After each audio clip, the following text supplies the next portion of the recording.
Downtown Sacramento, California. The capital of the... Interstate Highway 80 South. And here's where we're going, right here. This is what river? What river would you think it would be? Sacramento River. That's a Sacramento River. Yay. But there's an American river that comes in, that comes out of the mountains. Oh yeah, we went over that. Yeah. South 5, Los Angeles, this way. Next stop, LA.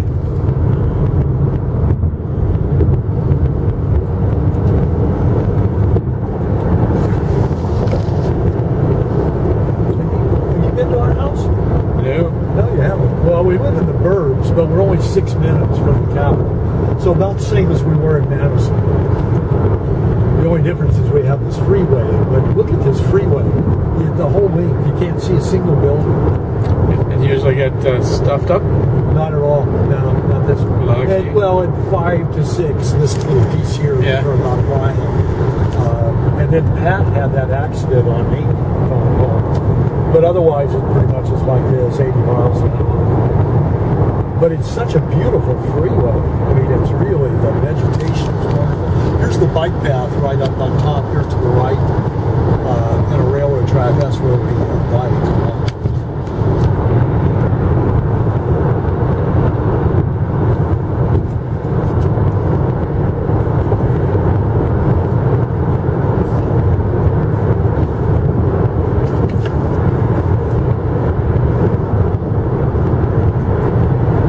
Well, we'll do whatever you want to do.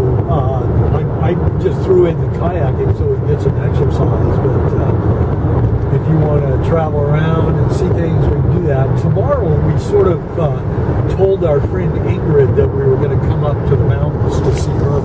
Okay. And you'll love her. She's 75 or 76 now. Yeah. Grew up in Nazi Germany. Her dad was an SS officer. And her mother was part of the Hitler Youth program. Really? And in 39, she was born, I think, in 38, maybe 39. When they invaded Poland, they shipped a whole bunch of people to Poland repatriated. And her and her mother got shipped. I think her dad was out of the picture. I don't know whether he died in the war, whether they got divorced or what, but the SS officer was out of the picture.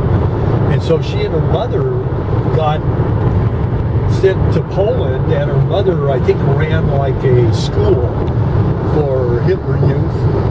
And so she grew up in that kind of an environment. Really? And then when the Russians came through, coming back the other way, 6 years later, 5 years later, when the war was over, she spent a week in the forest hiding under shrubs during the day with these the Russian soldiers going by them, and then they would run at night through the forest, and they made it back to the Black Forest. It took them 7 days, and they were begging food and stealing food out of orchards and things. She tells some amazing stories, and she has photographs of all this shit. Really? And the whole, Germans. Yeah. So, they took photographs of the whole, not really running through the forest, but, every place she lived, she has photographs, so she's been writing her memoirs.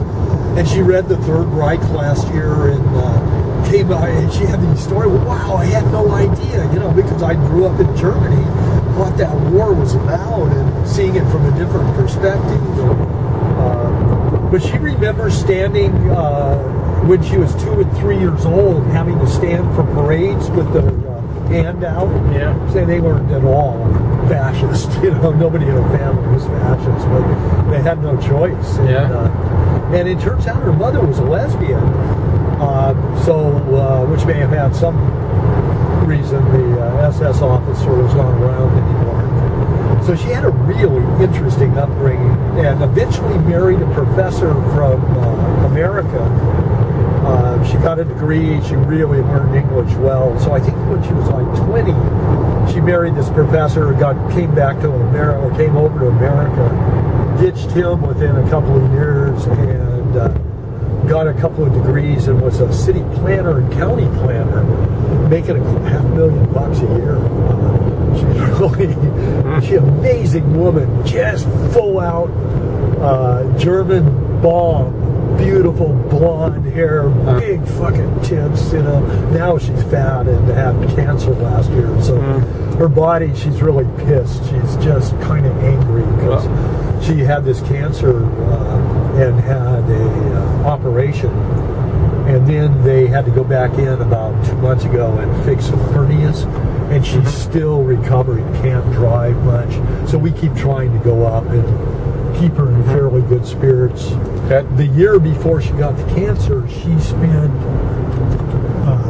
like 12 days in Yosemite high country, hiking with the Sierra Club. They did a 70-mile loop of above 8,000 feet. She was in amazing shape. Okay. So we'll go see her, and she's a very heavy pot smoker. So great. That's what she does to get through the pain. Great. So you'll love her place. It's just this tiny. She sold her big house in Southern California and moved up to this tiny little house in this very interesting Northern California. This way. What's the name of it? The Pocket. The Pocket. Yeah, the Pocket. And the Pocket you'll see on the map. I'll show you why.